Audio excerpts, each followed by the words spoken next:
जिल्हा परिषदची निवडणूक नाही, लोकसभेची संसदेची निवडणूक आहे। या देशाची राज्यघटना महामानव डॉक्टर बाबासाहेब आंबेडकरांनी दिली। तिथे जाऊन घटनेमध्ये आपल्याला बदल करायचा आहे, आपल्याला बदल करायचा आहे, आपल्याला बदल करायचा आहे, काही बिलं आणायची, काही नवीन नियम करायचे, तेवढा मोठा माणूस तिथे गेला। सर्वांना क्रांतिकारी जय भीम, जय शिवराय, जय छत्रपती सम्राट अशोक। आज आपल्या सर्वांसमोर येण्याचं कारण म्हणजे पंकजा मुंडे यांची भाषणाची व्हिडिओ सोशल मीडियाच्या माध्यमातून माझ्यापर्यंत पोहोचली आहे। त्यांचं वक्तव्य असं आहे की निवडणूक जी आहे ही जिल्हा परिषदेची निवडणूक नाही, ही लोकसभेची संसदेची निवडणूक आहे। आणि ज्या डॉक्टर बाबासाहेब आंबेडकरांनी जी राज्यघटना लिहिली त्या राज्यघटनेमध्ये त्यांना बदल करायचा आहे, त्यातले नियम बदलायचे आहेत। त्याकरिता त्या ठिकाणी एक मोठा व्यक्ती गेला पाहिजे, असं हे वक्तव्य यांचं आहे। क्यू येते पंकजा मुंडे ह्या आपल्या अशा वक्तव्याची की तुम्हाला डॉक्टर बाबासाहेब आंबेडकरांच्या संविधानाची, त्यांच्या अधिकाराची, त्यांनी दिलेल्या हक्काची जाणीव राहिलेली नाही। आतापर्यंत त्यांचेच हक्क घेत आलात, आतापर्यंत त्यांच्याच जीवावरती तुम्ही इथपर्यंत पोहोचला आहात आणि आज त्यांच्याच संविधानाला, त्याच राज्यघटनेला तुम्ही विरोध करता, त्याला बदलण्याची भाषा करता, तुम्ही देशद्रोहीपणा करता। तुम्ही हे लक्षात असू द्या, संविधान बदलणं म्हणजे देशद्रोहीपणा करणं, त्याचा तिरस्कार करणं।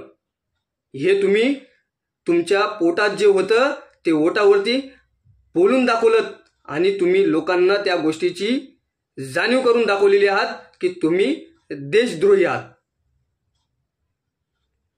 इथल्या महिलांना जर अधिकार दिला असेल तर डॉक्टर बाबासाहेब आंबेडकरांनी त्यांच्या संविधानाच्या माध्यमातून अधिकार दिलेले आहेत आणि त्यातूनही तुम्ही एक महिला आहात जे आतापर्यंत डॉक्टर बाबासाहेब आंबेडकरांच्या जीवावरती तुम्ही शिक्षण घेतलात, आतापर्यंत तुम्ही इथपर्यंत मोठे झालात, आज तुम्ही कमवून बसलात, ते देखील डॉक्टर बाबासाहेब आंबेडकरांच्या जीवावरतीच। बीजेपीतला हर एक प्रत्येक कार्यकर्ता, प्रत्येक नेता जर बोलायची जर भाषा करत असेल तर तो फक्त आणि फक्त संविधान बदलण्याची भाषा करतो। या भारत देशामध्ये होत असलेल्या नागरिकांवरती अन्याय, अत्याचार, शिक्षणाचे विषय याच्यावरती कोणच बोलत नाही। फक्त आणि फक्त संविधानाच्याच बदल यांना बोलायला सोडलेला आहे। ज्यावेळेस हे असे यांचे वक्तव्य करून जातात त्याच्यानंतर यांचे वरिष्ठ असे बोलतात की संविधान कोणीही बदलू शकत नाही। ह्या लोकांना फक्त आणि फक्त भुकायला सोडलेलं आहे। माझ्या समाज बांधवांना, माझ्या इथल्या भारत देशातल्या हर एक नागरिकाला सांगणं आहे की आतापर्यंत तुमचं या ठिकाणी या लोकांनी गैरवापर करत आलेले आहेत, तुम्हाला वापरून घेत आलेले आहेत। म्हणून आता यांची या निवडणुकीमध्ये जागा दाखवण्याचं काम केलं पाहिजे। असल्या या संविधान बदलणाऱ्यांना, बोलणाऱ्यांना, देशद्रोह्यांना यांची जागा या निवडणुकीच्या माध्यमातून दाखवली पाहिजे। संविधानाचा एवढा तिरस्कार का? ज्या संविधानामुळे तुम्ही तुमचे हक्क मागता, ज्या संविधानामुळे तुम्ही ओरडता, बोंबलता, मग त्यालाच विरोध करता।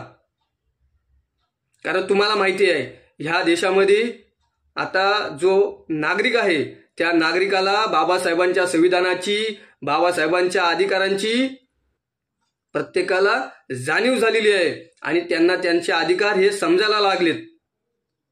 मग तेच जर उठले उद्या आपल्यावरती जर बोलले, आपल्याला जर प्रश्न विचारले, आपल्याला जर जाब विचारला तर आपण त्यांना उत्तर काय देणार?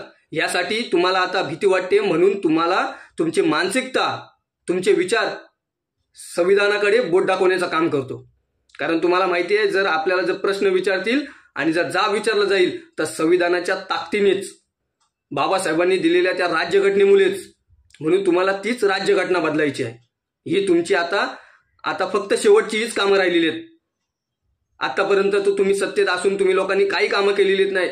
इथल्या कुठल्याच गोरगरिबाला त्यांचे हक्क आणि अधिकार दिलेले नाहीत। तुम्ही ज्या संविधानाने दिलेले आहेत त्यांना ते तुम्ही तुमच्यापर्यंतच हक्क आणि अधिकार घेऊन बसलात, पण इथल्या सामान्य माणसाला कोणीच विचारत नाही। म्हणून ह्या असल्या नेत्यांच्या मागे धावण्यापेक्षा, ह्या असल्या नेत्यांच्या मागे पळण्यापेक्षा तुम्ही स्वतःचं भविष्य निर्माण करा। कारण तुम्हाला वैयक्तिक जर अधिकार दिला असेल लढण्यासाठी, आवाज उठवण्यासाठी, तो फक्त आणि फक्त डॉक्टर बाबासाहेब आंबेडकरांच्या संविधानाच्या माध्यमातून, राज्यघटनेच्या माध्यमातूनच. आणि त्याच राज्यघटनेवरती हे लोक बोट दाखवत आहेत. यांना यांची जागा दाखवण्याचं काम केलं पाहिजे या भारत देशातल्या प्रत्येक नागरिकांनी.